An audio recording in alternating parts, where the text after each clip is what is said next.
We continue on with the sport of track and field.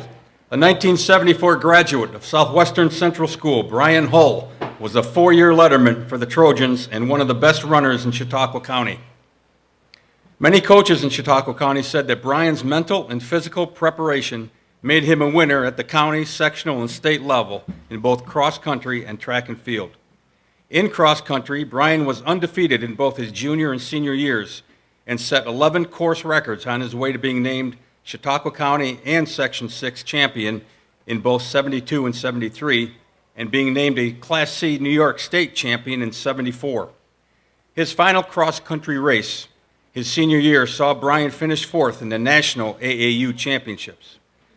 For the Trojans track and field team, he was named a three-time Chautauqua County champion and a four-time Section 6 champion in both the 1 mile and 2 mile races. His senior year culminated with Brian placing his name in the Southwestern Track and Field record book in 3 individual events and 4 relay events.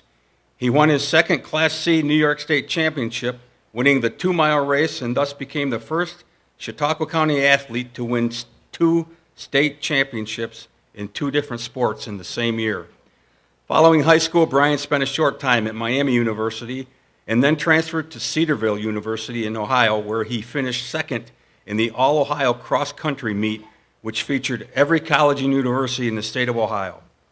While attending Cedarville, he became an NAIA All-American in cross-country and a 3-time All-American in the 3,000-meter steeplechase. Brian is a member of the Southwestern Athletic Hall of Fame and was elected to the Section 6 Hall of Fame in 2014. And tonight, I am pleased to introduce him as a 2026 inductee into the Chautauqua Sports Hall of Fame, Brian Hull. I got all my notes right here. First thing I want to say is I grew up obviously in Lakewood, New York, and I turned 70 this year. I haven't been back to live in the area for decades. What a beautiful place this is. But when you're a kid, it's just home. But man, when I look at the lake, and we swam every day down there in the summertime, what a beautiful place. It's such an honor. Thank you, Randy. Thank you, board, for allowing me this honor and this privilege after all these years. Thank you for your dedication and paying attention to detail. My wife is a secretary, so when Randy would call, she'd make sure that I did everything I was supposed to do, and I think I got everything in on time. Obviously, you can tell by looking at me, I have not done any running for quite a while. I have a little arthritis in my knees now, and I like to eat too, and I remember Ponderosa very well.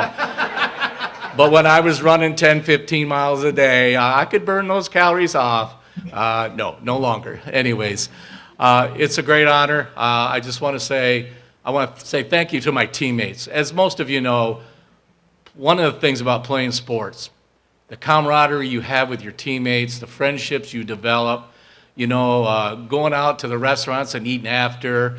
I just remember many times coming home on a Friday night from a cross-country race, and we'd walk down to McDonald's, get our McDonald's, and hurry back so we could watch Friday night football. Our teammates were playing and classmates were playing football, and we loved that. That was such a great thing.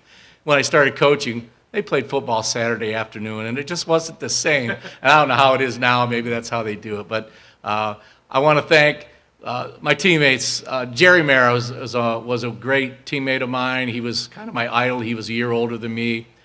He passed away just recently, and he was a great runner. I learned so much from him and just watched the dedication, and that helped me. Mark Swanson was another one of my teammates that meant a lot to me. Kevin Adderman, who's here tonight, was one of my teammates, same class as me, and it was his job to take care of the 880, and it was my job to take care of the mile and the 2 mile, and we did our best at that. Competing against Fredonia, they had great teams, and we did everything we could to try to beat them, and didn't happen too often, but there were a couple times where we did get them. And that was a thrill, obviously, to do that. Of course, I want to thank my coach. Tom Priester was my coach. I was blessed to have him.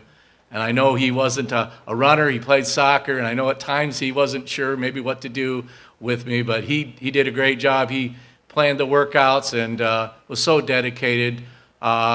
Sue, thank you for letting him go all over the place on Saturdays and not being home with you.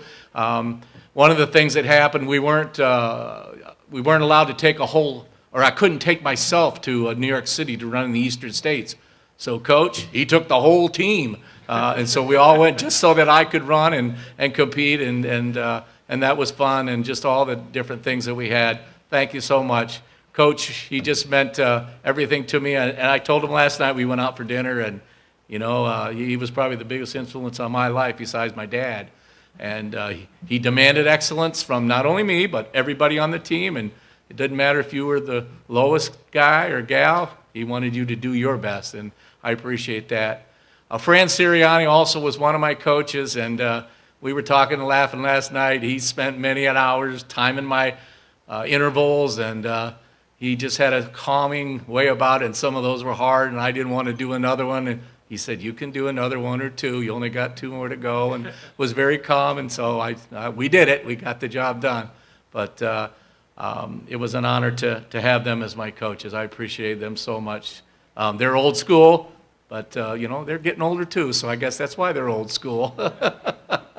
But my parents obviously passed away a few years ago. My dad, some of you came up and talked to me. My dad was a teacher for 33 years at Jamestown High School, and he was a character. And talking about golf, we loved golf, and man, Dad was the best.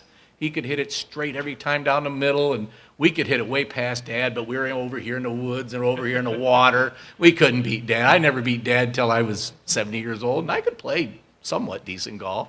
And but Dad was so calm. What a good influence. He was a man of wisdom, and all the encouragement that he gave me and the wise things he said to me. And when I won the state cross-country title, I won it pretty easily. I kind of knew that I was going to win my race. That may sound a little bit like bragging, but I was pretty confident I was going to win pretty easily. But I wanted to have the best time. I wanted to beat all those big schools and everybody. That was my goal, and I did. But I remember Dad just, he'd watch me. I think one time he did say, go. And my brother's there running all over the place. My mother's going nuts and everything like that. But calming influence, and I just want to say thanks to my parents, even though they're not here. Great honor to be here, and I'd kind of forgotten about it. It's, you know, it's been 50 years since I've done any of that kind of stuff, but it's good to be with these other honorees and some of the things and accomplishments that you have done, and once again, a great place to live. I'm so blessed to be here in Chautauqua County. Thank you. Thank you. Thank you so much. Yeah. Thank you. Good job. I still remember your dad. Yeah, he was a character, wasn't he? He was a character.